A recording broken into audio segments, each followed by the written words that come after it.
December 4 నుండి విజయవాడ చందన brothers లో discount change 5,000 రూపాయల అన్ని రకాల వస్త్రాల కొనుగోలుపై వెండి ఉచితం. ప్రస్తుతం మనతో పాటు లైవ్ కాల్లో అందుబాటులో ఉన్నారు జై భారత్ పార్టీ అధ్యక్షులు, అలాగే సిబిఐ మాజీ జేడి వివి లక్ష్మీనారాయణ గారు. ఒక్కసారి రేవంత్ రెడ్డి గారి సర్కారు ఏడాది పాలన పూర్తి చేసుకున్న సందర్భంగా ఆయన ఏం చెప్తారో విందాం. సార్ నమస్తే అండి. నమస్తే నిరుపమ గారు. సార్ 1 year అయిపోయింది కాంగ్రెస్ పాలన పూర్తయిపోయి. సో ఎలా అనిపిస్తోంది మీకు?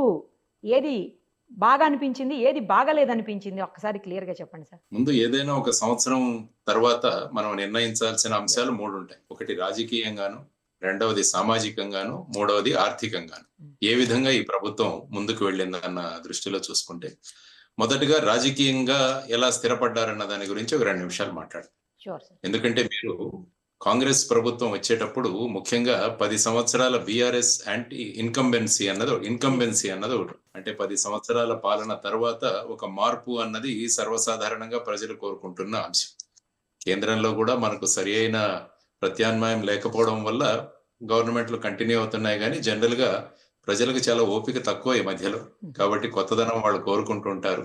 సో ఆ విధంగా చూస్తే 10 సంవత్సరాల పాలన, ఆ తర్వాత కాంగ్రెస్ ముఖ్యంగా 6 హామీలు అని చెప్పేసి 6 గ్యారంటీస్ తో ప్రధానంగా వచ్చింది. సో ఈ ప్రధానమైన గ్యారంటీలు మనం ఒకసారి చూసుకుంటే అందులో మీకు ప్రధానంగా కనిపించేవి ఏంటంటే, మహిళల కోసం వాళ్ళు ప్రతి మహిళకు, అంటే అర్హులైన మహిళకు 2,500 రూపాయలు ఇస్తామని, తర్వాత గ్యాస్ సిలిండర్లు 500 రూపాయలకి ఇస్తామని, తర్వాత ఆర్టీసీ బస్సుల్లో వాళ్ళకు ఉచిత ప్రయాణం అన్నది ముఖ్యంగా వాళ్ళు ప్రామిస్ చేసి.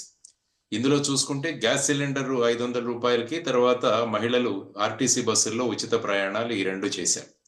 ఇంకా ఈ 2,500 రూపాయలు అన్నది అది ఇంకా ఇంప్లిమెంట్ అవ్వలేదు. ఎందుకంటే ఇది ప్రధానంగా మహిళలను ఆకర్షించిన ఒక స్కీమ్ కాబట్టి అది ఎప్పుడు అమలు చేస్తారు అన్నది చూస్తున్నారు. ఆ తర్వాత రైతు భరోసా అన్నది ఒకటి ఇచ్చారు. అంటే ఇంతకు ముందు ప్రభుత్వం సంవత్సరానికి 10,000 రూపాయలు ఇస్తే రైతులకు మరియు కౌలు రైతులకు కూడా సంవత్సరానికి 15,000 రూపాయలు ఇస్తామన్నది హామీ ఇచ్చారు. ఆ తర్వాత అదే వ్యవసాయ కూలీలకు 12,000 రూపాయలు సంవత్సరానికి, తర్వాత ప్యాడీ క్రాప్ కి 500 రూపాయలు ఇన్సెంటివ్ బోనస్ గా ఇస్తామన్నారు. సో ఇందులో మీరు చూసుకుంటే 500 రూపాయల ఇన్సెంటివ్ అన్నది ఇచ్చి ప్యాడీ కలెక్ట్ చేస్తున్నారు అన్నది మనం చూసాం. కానీ ఇంకా ఈ రైతు భరోసా గాని, రైతు కూలీలకు ఇవ్వాల్సిన ఏదైతే వారు ఇచ్చిన హామీల్లో గ్యారంటీల్లో ఉంది అది ఇంకా అమలు అవ్వలేదు. తరువాత గృహజ్యోతి అని 200 ఫ్రీ ఎలక్ట్రిసిటీ యూనిట్స్ ఇస్తామని అన్నారు, అదే అమలు చేస్తున్నారు. తర్వాత ఇందిరమ్మ ఇళ్ళు అని అన్నారు, అంటే వాళ్లకు హౌస్ సైట్స్ అలాట్ చేయడము, తర్వాత 5 లక్షల రూపాయలు ఇచ్చి ఎవరికైతే ఇళ్ళు లేవో వాళ్ళకి ఇళ్ళు కట్టిస్తాము. అది ఇంకా టేక్ ఆఫ్ అవ్వలేదు, ఇంకా ఆ ప్రయత్నంలో ఉన్నామని చెబుతున్నారు. తర్వాత వచ్చేసి తెలంగాణ ఉద్యమంలో ఎవరైతే పాల్గొన్నారో వారందరికీ కూడా 250 చదరపు గజాలు వాళ్ళకి హౌసింగ్ ప్లాట్ ఇవ్వడం అని నిర్ణయించారు. తర్వాత యువతరానికి వస్తే వాళ్ళు చెప్పిన మొదటిది ఏంటంటే విద్యా భరోసా కార్డు అన్నది 5 లక్షల రూపాయలు విలువ చేసే విద్యా భరోసా కార్డు విద్యార్థులకు ఇస్తామని. తర్వాత వచ్చేసి తెలంగాణ ఇంటర్నేషనల్ స్కూల్స్ అన్నవి ప్రతి మండల్లో ఏర్పాటు చేస్తామన్నారు. ఇప్పుడు మొన్న ప్రకటించిన దీంట్లో చూస్తే ఈ Telangana international schools or integrated schools అన్నవి ప్రతి నియోజకవర్గంలో పెడతామన్నది మొదలు పెట్టారు. అంటే ప్రతి మండలంలో పెడతామన్నది ఎన్నికల హామీ, కానీ ఇప్పుడు ప్రతి నియోజకవర్గంలో ఈ విధమైన స్కూల్ పెడతామని. ఆ తర్వాత ముఖ్యంగా ఓల్డేజ్ పెన్షన్ ఏదైతే ఉందో అది 4,000 రూపాయలకు పెంచుతామని. తర్వాత ఆరోగ్యశ్రీ ఏదైతే ఉందో దాన్ని 5 లక్షల నుండి 10 లక్షలు. ఇందులో ఇంకా ఈ 4,000 రూపాయలు ఇంకా మొదలవ్వలేదు. ఈ 5 లక్షల నుంచి 10 లక్షలకు ఆరోగ్యశ్రీ చేసినట్టు హెల్త్ మినిస్టర్ ప్రకటించారు.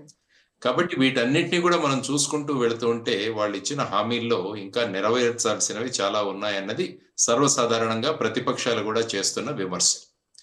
ఆ తర్వాత రాజకీయంగా చూసుకుంటే ఈ 1 సంవత్సరంలో, ఎందుకంటే ఎన్నికల్లో 65 సీట్లు వచ్చాయి మొత్తం కాంగ్రెస్ కి, 64 వారికి, ఇంకోటి కమ్యూనిస్ట్ పార్టీ. ఆ తర్వాత 39 సీట్లు బీఆర్ఎస్ కి, 8 సీట్లు బీజేపీకి, 7 సీట్లు ఎంఐఎం కి రావడం జరిగింది. అది మీరు చూసుకుంటే ఆ తర్వాత ఎన్నికల తర్వాత ఒక 10 మంది ఎమ్మెల్యేలు బీఆర్ఎస్ నుంచి కాంగ్రెస్ కి వాళ్ళు పార్టీ జంప్ అయ్యారు.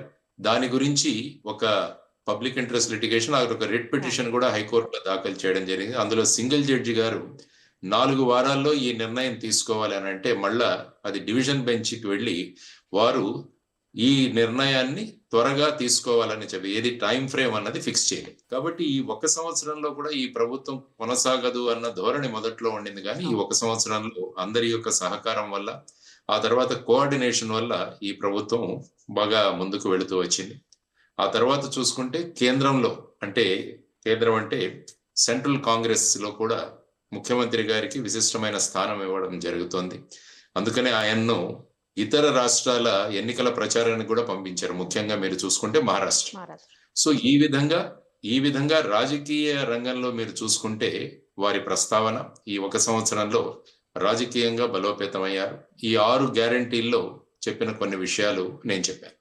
సో ఈ విధంగా మనం ముందుకు చూసుకుంటూ వెళుతుంటే ఇండివిజువల్ సెక్టర్స్ ఎప్పుడు కూడా ప్రభుత్వం ఎలా పనిచేస్తుంది అని చూడడానికి విద్య, వైద్యం అన్నవి చాలా ముఖ్యమైన రంగాలు. అందులో మీరు విద్యలో చూసుకుంటే ముఖ్యంగా డిఎస్సి ద్వారా రికార్డ్ టైంలో సుమారుగా 11,062 టీచర్ల భర్తీ వాళ్ళు చేశారు. ఇదొకటి మనం మెచ్చుకోవాల్సిందిగా, ఎందుకంటే ఎప్పటి నుంచో ఈ డిఎస్సి పెండింగ్ ఉండింది. ఆ తర్వాత వచ్చేసి ప్రమోషన్స్, ట్రాన్స్ఫర్స్ అన్నవి కూడా చాలా రోజుల నుంచి పెండింగ్ ఉన్నాయి టీచర్స్. కాబట్టి వాటన్నిటిని కూడా ఎటువంటి న్యాయపరమైన ఇబ్బందులు రాకుండా వాళ్ళు పూర్తి చేశారు. తర్వాత మీరు వెల్ఫేర్ హాస్టల్స్ తీసుకుంటే సోషల్ వెల్ఫేర్ హాస్టల్లో తెలంగాణలో సుమారుగా 7,65,000 మంది విద్యార్థులు అందులో ఉంటున్నారు. వాళ్లకు డైట్ ఛార్జెస్, తర్వాత కాస్మెటిక్ ఛార్జెస్ అన్నవి సుమారుగా 40% పెంచడం జరిగింది. తర్వాత 5 ఇన్స్టాల్మెంట్ల డిఏలు పెండింగ్ ఉన్నాయి 2022 నుంచి. వాటిలో ఒక డిఏ ఇన్స్టాల్మెంట్ కూడా రిలీజ్ చేయడం జరిగింది. దానితో పాటు తెలంగాణ ఎడ్యుకేషన్ కమిషన్ అన్నది ఒకటి ఏర్పాటు చేయడం జరిగింది. అకునూరు మురళి గారు చైర్మన్ గా దీన్ని మొదలు పెట్టడం జరిగింది. ఆ తర్వాత అతి ముఖ్యంగా మనం ఆలోచించాల్సిన ఒక విషయం అంటే ఒకటి యువతరానికి కానీ విద్యారంగంలో కానీ తెలంగాణ స్కిల్ డెవలప్మెంట్ యూనివర్సిటీ ఏర్పాటు చేయడం అన్నది ఒకటి ప్రధానంగా చూడాలి. ఇది పిపిపి మోడల్లో వారు మొదలు పెట్టారు. అంటే మొదటి సంవత్సరం సుమారుగా ఒక 2,000 మంది యువతరానికి ట్రైనింగ్ ఇచ్చి, ఆ తరువాత ప్రతి సంవత్సరం 20,000 మందికి ట్రైనింగ్ 17 కోర్సుల్లో ఇవ్వాలని చెప్పేసి వాళ్ళ నిర్ణయం. ఇది స్వాగతించాల్సిన నిర్ణయం. ఎందుకంటే మొత్తం భారతదేశంలోనే అటు కేంద్ర ప్రభుత్వం చూసినా, ఇటు రాష్ట్ర ప్రభుత్వాలు చూసినా నైపుణ్య అభివృద్ధి అన్నది చాలా ముఖ్యం. ఎందుకంటే మనకు కాలేజెస్ లోను, ఇంజనీరింగ్ కాలేజెస్ లో పెద్దగా స్కిల్స్ దిశగా ట్రైనింగ్ వెళ్ళట్లేదు. కాబట్టి ఈ తెలంగాణ స్కిల్ డెవలప్మెంట్ యూనివర్సిటీని ఒకటి ఏర్పాటు చేసి డిగ్రీ కోర్సులు, డిప్లొమా కోర్సులు, సర్టిఫికేట్ కోర్సుల ద్వారా ఈ 17 రంగాల్లో ముఖ్యంగా ఫార్మా, కన్స్ట్రక్షన్ కావచ్చు, లేకుంటే బ్యాంకింగ్ కావచ్చు, ఈ కామర్స్ కావచ్చు, రిటైల్ రంగం కావచ్చు, యానిమేషన్, గేమింగ్, విజువల్ ఎఫెక్ట్స్, ఇలా ఒక 17 ఏవైతే మార్కెట్లో వీటిల రిక్వైర్మెంట్ ఉందో వాటిని ఆలోచించి ముఖ్యంగా ఆనంద్ మహేంద్ర గారి ఆధ్వర్యంలో ఈ తెలంగాణ స్కిల్ డెవలప్మెంట్ యూనివర్సిటీ ఏర్పాటు అన్నది స్వాగతించాల్సి. తర్వాత ఇంతకుముందు నేనంటూ ఇంటిగ్రేటెడ్ రెసిడెన్షియల్ స్కూల్స్ అంటే ఇంటర్నేషనల్ స్కూల్స్ అన్నారు. వాటిని మండల్ కాకుండా ఆ తర్వాత ప్రతి నియోజకవర్గంలో ఏర్పాటు చేయడం అని, ఇవన్నీ కూడా పాజిటివ్ గా జరిగిన విషయం. ఆ తర్వాత చూస్తే ఈ 1 సంవత్సరంలో స్టాటిస్టిక్స్ మనం ఎప్పుడో తీస్తుంటే సుమారుగా 6,200 స్కూల్స్, ప్రభుత్వ స్కూల్స్ మూతపడ్డాయి ఈ 1 సంవత్సరం. తర్వాత వచ్చేసి 15% బడ్జెట్ కేటాయిస్తామన్నారు వీరు ఎడ్యుకేషన్ కి. మొదట్లో 7.5, ఐ థింక్ ఇప్పుడు 11.25% బడ్జెట్ కేటాయించారు. తర్వాత ఫీ రీఎంబర్స్మెంట్ అన్నది ఎప్పటి నుంచో 2022 నుంచే తెలంగాణలో పెండింగ్ ఉంది. మొన్న కూడా మీరు చూసుకుంటే చాలా కాలేజీలు వాళ్ళు కాలేజీలు మూసేసి వాళ్ళ నిరసనను కూడా ప్రదర్శించారు. ఆ తర్వాత గత ప్రభుత్వంలో సీఎం బ్రేక్ఫాస్ట్ పథకం అని మొదలు పెట్టారు. అంటే పిల్లలకు ఉదయం స్కూల్కి వచ్చినప్పుడు వాళ్ళకి బ్రేక్ఫాస్ట్ ఇచ్చే పథకం, దాన్ని కూడా డిస్కంటిన్యూ చేయడం జరిగింది. తర్వాత ఈ విద్యా భరోసా కార్డులు ఏవైతే ఉన్నాయో 5 లక్షలకు ఇస్తామన్నారు, వాటిని ఇంకా కొనసాగించారు. కాబట్టి ఈ విధంగా మీరు విద్యారంగం తీసుకుంటే ఈ విధమైన మార్పులు మీకు కనిపిస్తున్నాయి విద్యారంగం. తర్వాత మనం అందరం మాట్లాడుకునేది ఏంటంటే వైద్య రంగం చూసుకుంటే ఏమైందంటే గత ప్రభుత్వంలో కూడా ప్రతి జిల్లాకు ఒక మెడికల్ కాలేజ్ రావాలన్నది ఒక ముఖ్యమైన ఇంపార్టెంట్. అందులో భాగంగా ఈసారి ఈ 1 సంవత్సరంలో కూడా సుమారు 8 కొత్త మెడికల్ కాలేజెస్ కి పర్మిషన్ తీసుకురావడం జరిగింది. అంటే తెలంగాణలో సుమారుగా ఒక 400 ఎంబీబీఎస్ సీట్లు పెరిగాయి. తర్వాత ఆరోగ్యశ్రీ అన్నదాన్ని రాజీవ్ ఆరోగ్యశ్రీగా చేసి దాన్ని 5 లక్షల నుంచి 10 లక్షల కవరేజ్ కి డిక్లరేషన్ ఇవ్వడం జరిగింది. ఇందులో ముఖ్యంగా వైద్య రంగంలో చూస్తే మీకు ఉద్యోగాల భర్తీ కూడా సుమారుగా 7,700 హెల్త్ కేర్ పొజిషన్స్ ను ఫిల్ చేయడం జరిగింది. అందులో సుమారుగా 7,000 మంది స్టాఫ్ నర్సులుగా ఏర్పాటు చేయడం జరిగింది. ఆ తర్వాత ఒక 200 పైగా అంబులెన్సులు, కొత్త అంబులెన్సులు, తర్వాత ఉస్మానియా జనరల్ హాస్పిటల్ అన్నది ఇది చాలా రోజుల నుంచి డిమాండ్.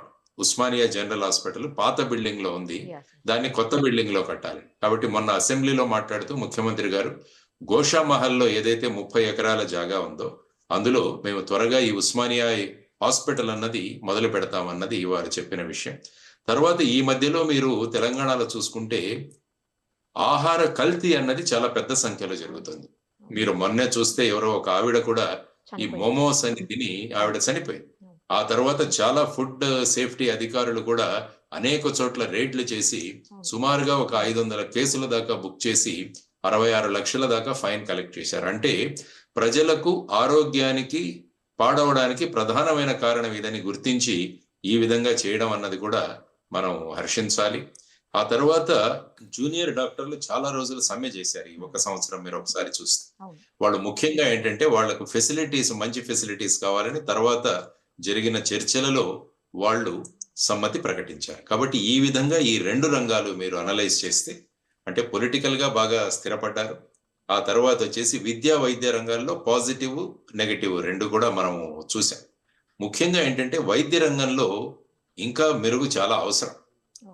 ముఖ్యంగా ఎందుకంటే ప్రజలు ఈ ప్రభుత్వ హాస్పిటల్కు వచ్చేటట్టుగా మనం చేయాలి. దానికోసం అందరూ మంత్రులు వీరంతా నిర్ణయించుకోవాల్సిన అంశం ఏంటంటే మాకు ఏదైనా వస్తే మేము గవర్నమెంట్ హాస్పిటల్కి వెళ్తాం. మీరు ఒకసారి చూస్తే అటువైపు కామినేని శ్రీనివాస్ గారు గత ప్రభుత్వంలో అక్కడ మంత్రిగా ఉండేవారు. వారు తన నీ రీప్లేస్మెంట్ కూడా గుంటూరు జనరల్ హాస్పిటల్లో చేయించుకున్నారు ఆరోగ్య మంత్రి. అంటే ఏమవుతుందంటే ఆ విధమైన కాన్ఫిడెన్స్ ప్రజల్లోకి వస్తుంది.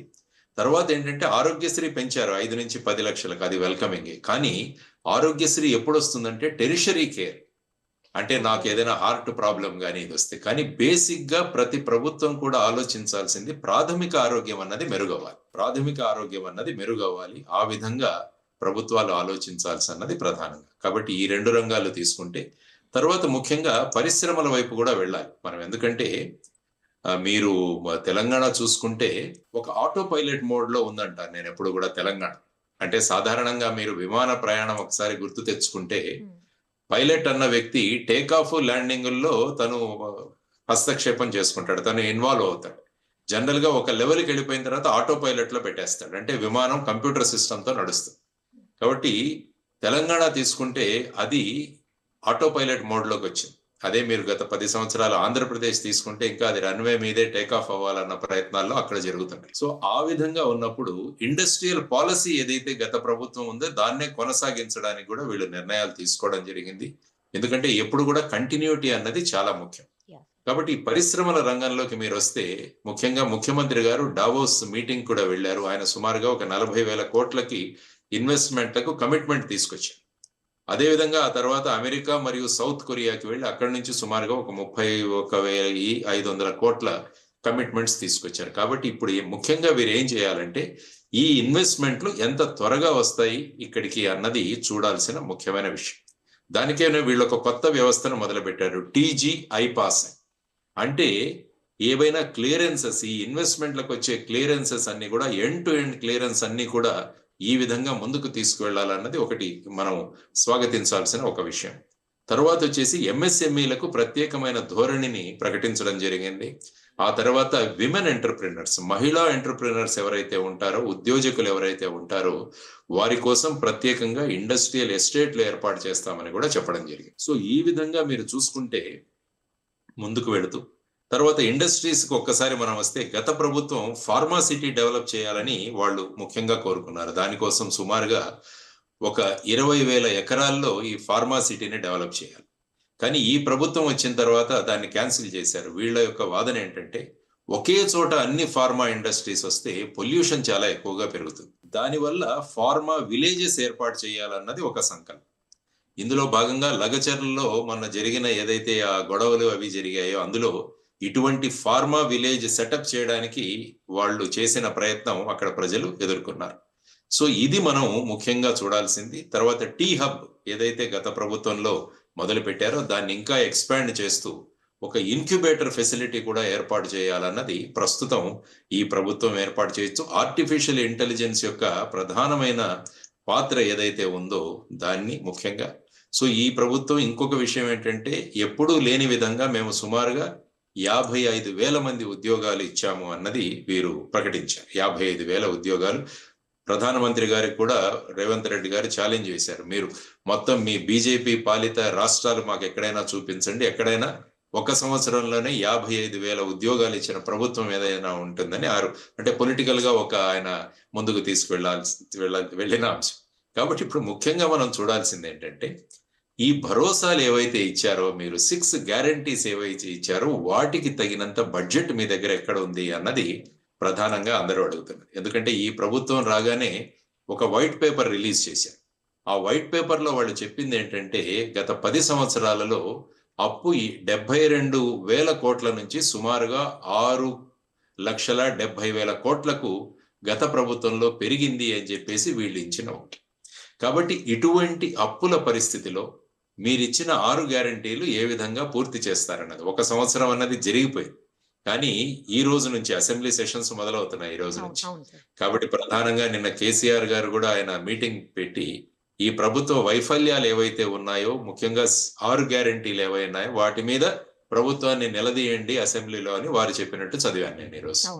అందువల్ల ముఖ్యంగా ఇందులో 2,500 రూపాయలు మహిళలకు ఇవ్వడం అన్నది చాలా ఆర్థికంగా చాలా పెద్ద మొత్తంలో ఈ స్టేట్ బడ్జెట్ మీద పడబోతుంది. ఎందుకంటే మీరు భారం, ఎందుకంటే మహారాష్ట్రలో చూస్తే లాడ్లీ బహిన్ యోజన అని చెప్పేసి వాళ్ళు సుమారుగా 46,000 కోట్ల రూపాయలు వాళ్ళు బడ్జెట్ లో పెట్టాల్సి వస్తుంది.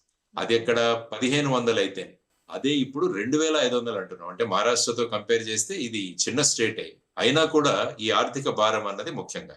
తర్వాత రైతు భరోసా ఇప్పటి వరకు ఇవ్వట్లేదని చాలా మంది రైతులు, రైతు ఉద్యమ నాయకులు అంటున్నారు. ఇది సుమారుగా 15,000, తర్వాత రైతు కూలీలకు 12,000. ఇది కూడా చాలా పెద్ద మొత్తంలో రాష్ట్రం మీద ఆర్థిక భారం మోపబోతోంది. సో ఈ విధమైన పరిస్థితులలో ఈ రాష్ట్రం ముందుకు ఎలా ఒక సంవత్సరం అయిపోయింది, ఎందుకంటే యుఫోరియా ఉంటది ఒక సంవత్సరం వచ్చామన్నది. కాబట్టి వచ్చే 4 సంవత్సరాలు మీరు ఏ విధంగా ముందుకు తీసుకువెళ్తున్నారు అన్న దానికి ఈ రోజు ఐ థింక్ అసెంబ్లీలో రేవంత్ రెడ్డి గారు కూడా ఈ 1 సంవత్సరంలో చేసిన వాటి గురించి మాట్లాడతానన్నారు. అసెంబ్లీలో ప్రతిపక్ష పార్టీలు కూడా వాళ్ళు కూడా ప్రభుత్వాన్ని నిలదీయడానికి సిద్ధంగా ఉన్నాయి. అందువల్ల సో రాబోయే కాలంలో, ఎందుకంటే ఈ ఉచితాలు అన్నవి ప్రతి రాష్ట్రాన్ని కూడా వెనక్కి తీసుకువెళ్తాం. మీరు చూసుకుంటే యాక్చువల్గా ఈ ప్రభుత్వం చూసుకుంటే వాళ్ళు అనడం ఏంటంటే సుమారుగా ఈ 1 సంవత్సరంలో మేము 52,000 కోట్లు అప్పుగా తీసుకొచ్చాం, కానీ మేము సుమారుగా 68,000 కోట్ల రూపాయలు ప్రిన్సిపల్ మరియు వడ్డీ చెల్లించాం అని వాళ్ళు ఈ 1 సంవత్సరంలో వాళ్ళు ఆర్థికంగా చేసిన ప్రగతి గురించి మాట్లాడతారు.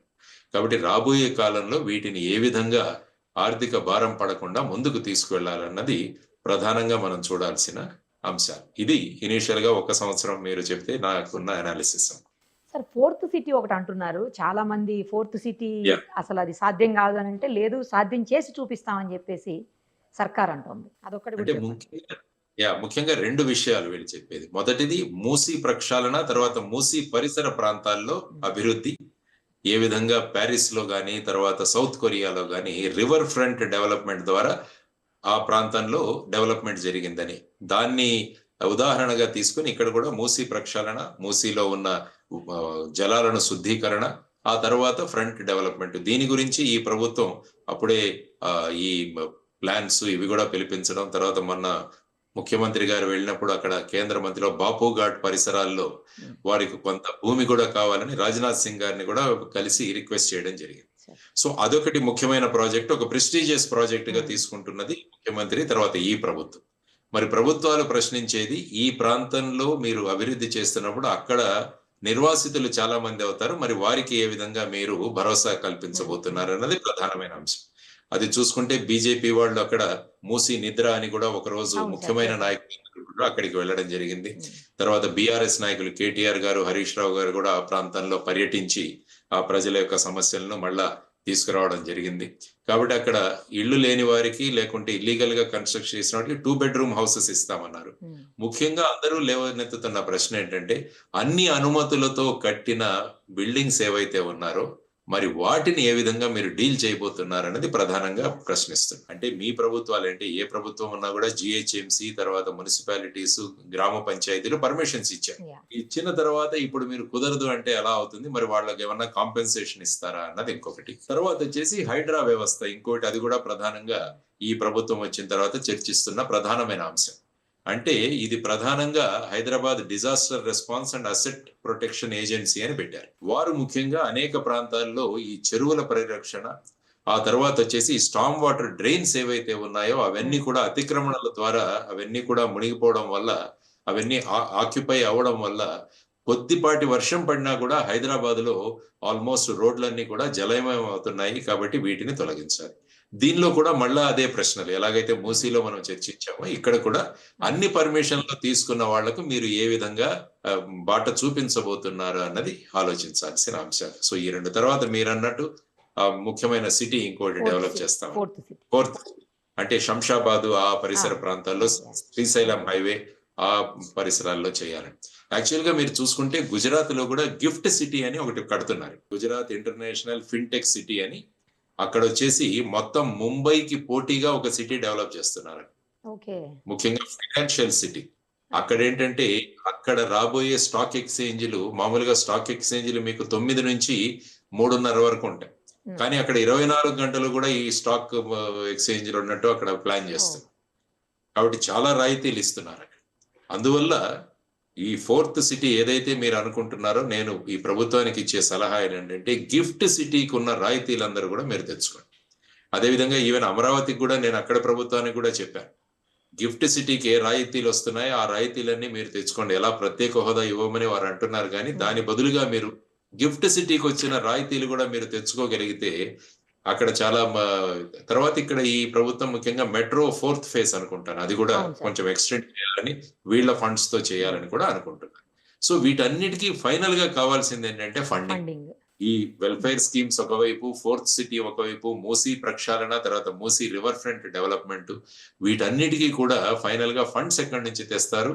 ఎట్ ది సేమ్ టైం మీరు 6 గ్యారంటీస్ ఏవైతే ఉన్నారో ఇంకా చాలా అమలు చేయాలి. ఇదంతా కూడా వేచి చూడాల్సిన అంశం. ఇది ఒక పెద్ద ఛాలెంజ్ ఈ గవర్నమెంట్ కి, నేను చెబుతాను. తీసుకెళ్ళి ఓవరాల్ గా ఈ 1 year లో 100 మార్క్స్ కి ఎన్ని మార్క్స్ ఇస్తారు సార్ ఈ సర్కార్ కి? అంటే ఏంటంటే ఓవరాల్ గా మనం ఇవ్వాలంటే సుమారుగా ఒక 60-65 దాకా వచ్చారు. కానీ తర్వాత ఈ వెల్ఫేర్ స్కీమ్ ఇంప్లిమెంటేషన్ అన్నది మొదలైనప్పుడు ఆ మార్కులు ఎటు వెళ్తాయి అన్నది చూడాల్సిన అంశం. ఆ మార్కులు ఎటు వెళ్తాయి, ముందుకు వెళ్తాయా, తర్వాత కేంద్రంలో కూడా వేరే ప్రభుత్వం ఉన్నందువల్ల ఎంత సహకారం లభిస్తుందన్నది కూడా చూడాల్సిన ఒక ప్రధానమైన అంశము. ఆ తర్వాత కాళేశ్వరము, తర్వాత యాదాద్రి, వీటి మీద జరుగుతున్న ఎంక్వైరీలు, ఇవన్నీ కూడా ఆలోచనలు. తర్వాత కొద్దిగా మొదట్లో హైడ్రావి రావడంలో కొద్దిగా ఈ రియల్ ఎస్టేట్ లో కూడా కొద్దిగా వెనకబడ్డారన్నారు, కానీ ఈ పేపర్ లో చూస్తే ఈ రిజిస్ట్రేషన్స్ అన్ని మళ్ళా పికప్ అయ్యాయి అన్నది కూడా మనం చూస్తాం. కాబట్టి ఓవరాల్ గా గవర్నమెంట్ లో స్టెబిలిటీ ఉండాలి అన్నది నేను ఎప్పుడు కోరుకుంటాను. కాబట్టి ఇంకా కూడా వారు ఎప్పుడు కూడా ముఖ్యమంత్రి గారు సలహాలు ఏవైనా ఉంటే ఇవ్వండి అని కూడా వారు అందరినీ అడుగుతున్నారు. That is a positive thing. తర్వాత ముఖ్యంగా తెలంగాణ పబ్లిక్ సర్వీస్ కమిషన్ కూడా ముందు చాలా ఎగ్జామ్లు పోస్ట్ పోన్ అవ్వడము, క్యాన్సిల్ అవ్వడం ఇవన్నీ జరిగాయి. కాబట్టి తెలంగాణ పబ్లిక్ సర్వీస్ కూడా రీవ్యాంప్ చేసి అనుభవజ్ఞులు, మంచి ప్రజల విషయాలు తెలిసే బుర్రా వెంకటేశం గారిని దానికి చైర్మన్ గా అపాయింట్ చేయడం కూడా ఒక మంచి వెల్కమింగ్ స్టెప్ అని నేను అనుకుంటాను. కాబట్టి ఓవరాల్ గా ఈ విధంగా మొదలైన ఈ జర్నీ ఈ విధంగా ముందుకు వెళ్ళాలని, ఇన్వెస్ట్మెంట్లు ఏదైతే కమిట్ చేసుకుని వచ్చారో, దావోస్ కావచ్చు, లేకపోతే యుఎస్, సౌత్ కొరియా కానీ, వాటన్నీ కూడా ల్యాండ్ అయ్యేటట్టు, గ్రౌండ్ అయ్యేటట్టు కనుక చేసుకోగలిగితే, తర్వాత అందరి సమ్మతితో, ఇప్పుడు ఎలక్షన్లు అయిపోయాయి, అందరినీ కలిసి మన సమస్యలను ఎలా తీర్చుకోవాలని ఈవెన్ వీరికి మిగతా అపోజిషన్ పార్టీలకు కూడా వారు ఆహ్వానం పలికారు, మీ దగ్గర ఏదైనా సొల్యూషన్స్ ఉంటే ఇవ్వండి అని చెప్పేసి. కాబట్టి రాబోయే కాలంలో ప్రతిపక్షాలకు, ఎందుకంటే పంచాయతీ ఎలక్షన్లు రాబోతున్నాయి కాబట్టి వీటికి కూడా, తర్వాత క్యాస్ట్ సెన్సస్, కార్పొరేషన్ ఎలక్షన్స్ ఉన్నాయి. కాబట్టి వీటిలో అన్ని 3 పార్టీలు మళ్ళా ఒక హోరాహోరీ జరిగే అవకాశం ఉంది. ఆ తర్వాత కులగణన అన్నది బీహార్ తర్వాత తెలంగాణలో చేపట్టారు. కాబట్టి కులగలను కూడా త్వరగా పూర్తి చేస్తామని కూడా చెబుతున్నారు. కాబట్టి ఇది జరిగిన తర్వాత ఏ విధమైన పరిణామాలు ఏ విధమైన నిర్ణయాలు ప్రభుత్వం చేయబోతుంది, రిజర్వేషన్ విధానంలో ఏదైనా మార్పులు తెస్తారా? ఎందుకంటే ఆల్రెడీ ఈ ఇందిరా సహాని కేసులో 50% కన్నా ఎక్కువ రిజర్వేషన్లు ఉండకూడదు అని చెప్పిన సుప్రీంకోర్టు తీర్పు నేపథ్యంలో ఇది. తర్వాత ఈ ప్రభుత్వం ముఖ్యంగా వచ్చింది 2 లక్షల వరకు ఉన్న వ్యవసాయ రుణాల మాఫీ. రుణమాఫీ చేశారు సార్. అది 6లో లేకున్నా కూడా తర్వాత ప్రకటించడం జరిగింది. అందులో సుమారుగా 25 లక్షల మంది రైతులకు రుణమాఫీ చేశారు. మిగతా ప్రతిపక్షాలు ఏమంటున్నాయంటే ఇంకా చాలా మందిని మీరు వదిలేశారు, అవ్వాల్సింది ఉంది అని చెబుతున్నారు. సో ఈ విధంగా ఈ ప్లస్లు మైనస్లతో ఈ 1 సంవత్సరం గడిచింది. కాబట్టి ముందుకు ఈ విధంగానే నడుస్తూ ఇచ్చిన హామీలన్నీ నెరవేరుస్తూ తెలంగాణను ఒక ప్రగతి పదంలో తీసుకువెళ్లాలని ఒక వ్యక్తిగా నేను కూడా కోరుకుంటాను ప్రభుత్వాన్ని. చాలా మంచిగా క్లియర్గా అనాలిసిస్ చేశారు సార్ అసలు ఈ 1 ఇయర్ రేవంత్ గారి సర్కారు మీద. సూపర్ సార్, అసలు థ్యాంక్ యూ సో మచ్. నమస్కారం. సుమన్ టీవీలో మీ పర్సనల్ అండ్ బిజినెస్ ప్రమోషన్స్ కోసం కింది నెంబర్కి కాంటాక్ట్ చేయండి.